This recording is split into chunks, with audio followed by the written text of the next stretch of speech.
Good morning and welcome to the Entrepreneurial Educator. I'm Paul Porter from Sonoma State University here with my esteemed colleague. Mark Nelson, Entrepreneur in Residence at Sonoma State University. Welcome. Yeah, we're very excited to be starting our second iteration of this course, and we felt very fulfilled to do it the first time. Mark, we had a lot of fun. And I think Mark and I kind of smiled to be able to get back together again here and do this again. Maybe a little bit about, Mark, we should tell them a little bit about our excitement about the course before we get into responding to a few of the online things. To me, the big excitement in starting this course was the opportunity to work with you, of course, and also to link business and education. Because I think both Mark and I felt that that was something that just was not done enough. There was an artificial separation between business and education, almost resentment sometimes, or I don't know, just judgmentalness between each of those two institutions without realizing that there are a whole lot of links between the two of those. Sure. So that was part of my motivation. How about you, Mark? Yeah, well, I think and I think this is outlined in one of the video sessions. That is, really the greatest learning institutions, in fact, are businesses, and the greatest businesses are learning institutions. And candidly, and we're happy to have you with us today, not just today, but through the course of the coming weeks, a commitment to a personalized learning environment, a personalized learning program, much like you're doing for yourselves, is absolutely critical in this day and age. And it doesn't matter whether you're an educator or whether you're a business person or whether you are an artist or whatever your venue is, doctor, lawyer, it's important to expose yourself to resources, to classes, to associations, to worlds that will allow you to continue to grow and develop. That will hopefully fuel you both personally and professionally. Yeah, and we hope we're living this kind of stuff. And I didn't tell Mark I'd do this, but we were talking this morning before we started, and he was saying that he was doing a little of the work that we talk about here in this course by realigning, taking a look at his own life and his own business and things, and that as a result of doing that, using some of the principles in this course, he felt more aligned just today. So hopefully we're trying to do some of that. Yeah, and what it's done is basically, in a nutshell, what I did about 3.5 weeks ago was started drinking my own Kool-Aid, drinking our own Kool-Aid, and I developed really a personalized life plan, kind of a life positioning system. And it's simple stuff. It's basically just writing things down on how I want to spend my time and how I think I should be spending my time, and then creating some alignment with how I actually do spend my time. And then if I do it, I celebrate in my own little ways in my brain and my heart. And if I don't, at least I've got some mindfulness and some awareness about what I'm doing and what I'm not doing. So frequently in this day and age, we're not, in the present about how we're doing things, why we're doing things, when we're doing things, particularly in the age of PDAs and email and text and social media and all this other stuff. We are just bombarded with information and reacting. What this has allowed me to do, to be conscious about simple things like drinking 8-ounce glasses of water a day, or working out 45 minutes a day, or spending an hour with my son, or reading a book half an hour a day, or reading a couple newspapers. And those are all things that are part of my plan. Eating more fruits and vegetables. Simple little stuff. Spending more time with my wife. Little stuff like that, and having some level of a measure, it acts as both a guide and a mirror. And hopefully this class will provide some of that, not just for you and your endeavors as an educator or as a lifelong learner, but for those that you're working with, whether they're students or whether they're workers or whether they are. It's really meaningful. Yeah, and I love to hear that particular. I mean, you'd expect to hear that kind of stuff from me. I'm a psychologist, an educator type person, and when Mark and I start connecting, I mean, Mark is like is my business idol guy.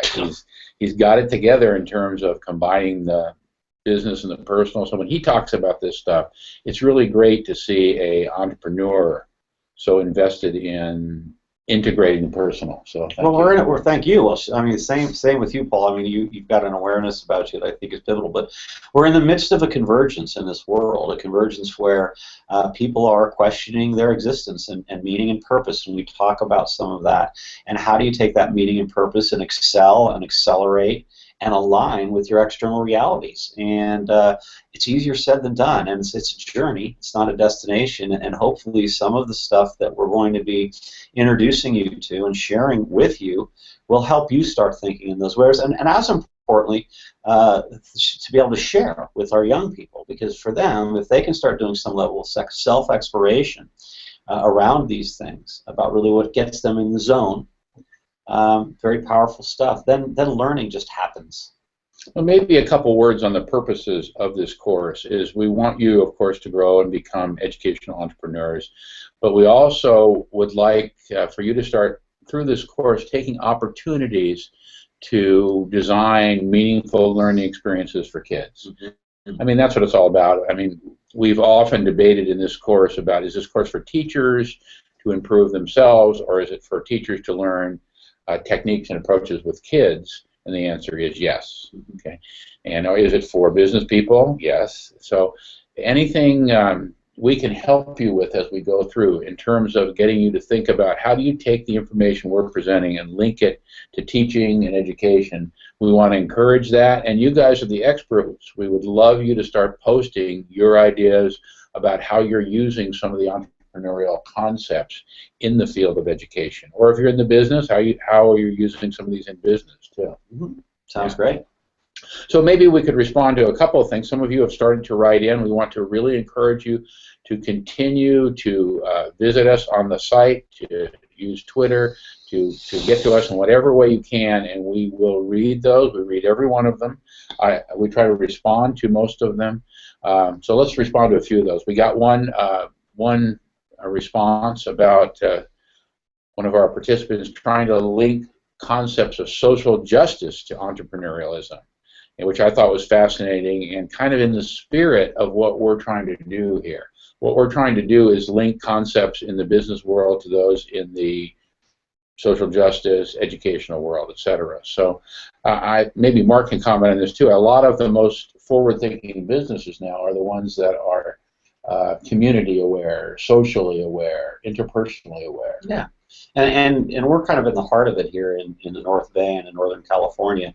The sustainability movement obviously plays a sizable role in concepts like the benefit corporation and the triple bottom line, people, planet, profits.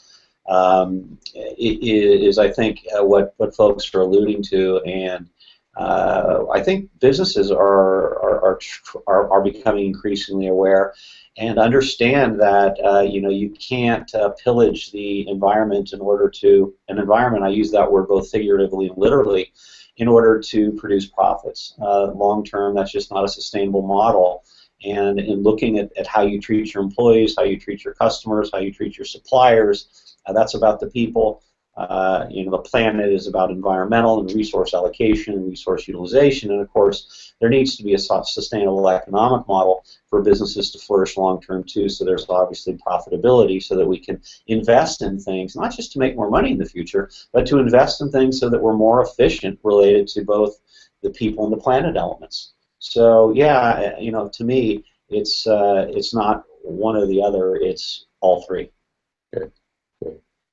We've had a few questions and inquiries this week about units of credit, and so we're pleased to announce now that we have set that up so that if you would like to take the course for CEUs, Continuing Education Units, that is now available. And they go, I'm looking over at Stacy, our main coordinator person here.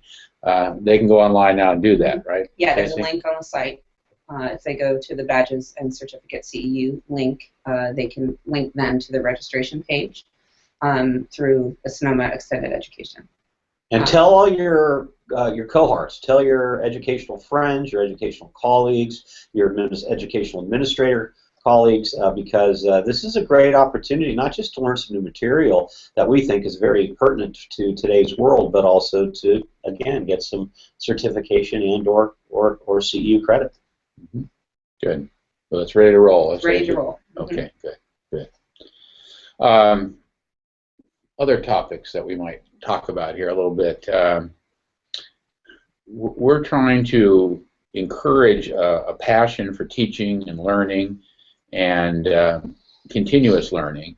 And so we really would like to emphasize that as we go through the course, that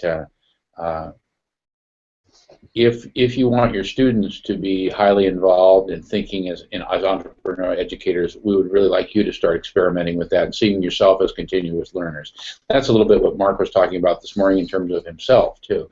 Is we can only do that as much with our students as we do it ourselves, I think.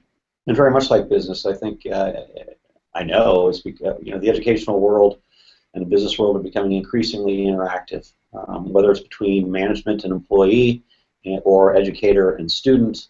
The ability to discover and do some level of qualitative analysis about what makes a person tick, and also demonstrating your ability as a leader, whether you're an educator or a manager, to self-discover, learn, and grow, is a great model for our young people and our workers, because if you do it, they'll do it. There's one thing that we really want to convey over the course of the next number of weeks. It's, look, learning is lifelong. As educators, you probably know that better than anybody, but how do we convey that to every single person in the world so that they're about improvement, they're about relevance? We'll talk about relevant purpose in the first session, so that it's purposeful to an individual, i.e. me, but it's also relevant to the external world. And how do we stay forever relevant?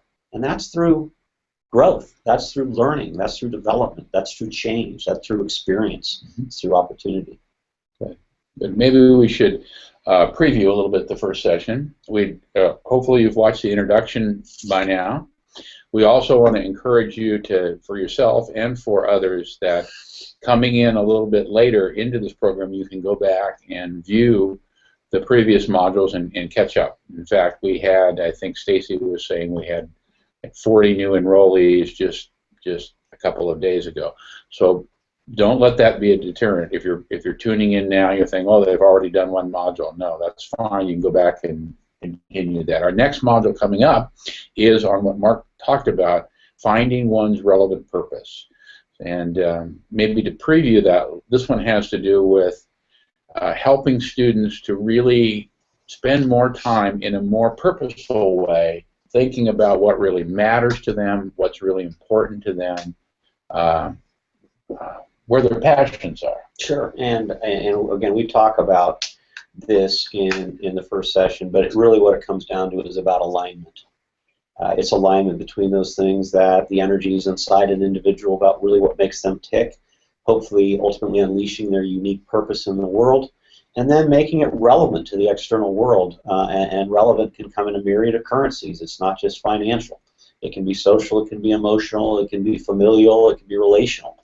But the fact is that you have something that's really boiling up inside of you, that's really, really meaningful to you and exciting to you, and also meaningful to somebody else.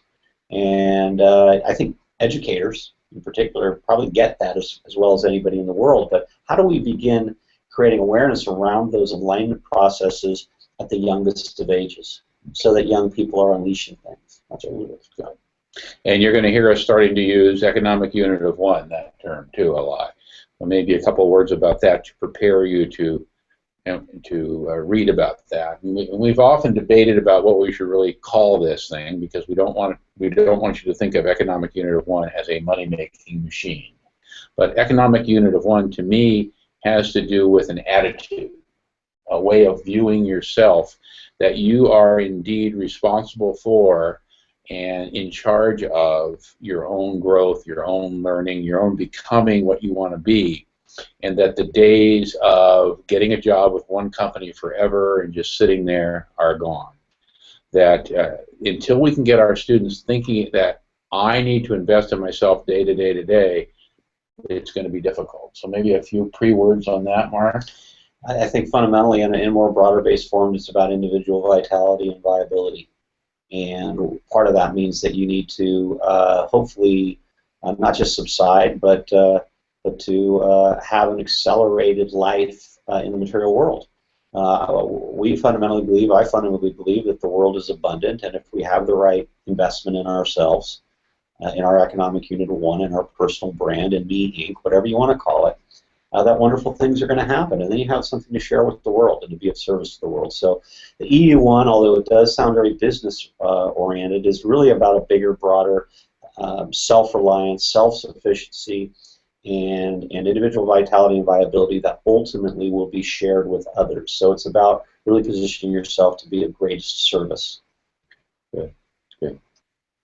Stacy, anything else that we need to respond to that people have been writing in about that you can I think think you of? covered it all. Yeah. Yeah. Good. Good. Of course, we want a lot more. This is just the beginning of the course. We expect you to write in a lot more. When you do write in, and particularly if we notice themes from what you're writing about or posting about, then we will respond to those themes here in these sessions. So please be controversial if you want. Challenge us. Offer your own ideas. That's what makes this course alive and vital. Yeah? Makes us grow. Makes us grow. Transition change. Thank you. Okay. So tune in. Tell your friends. Thank you for joining us.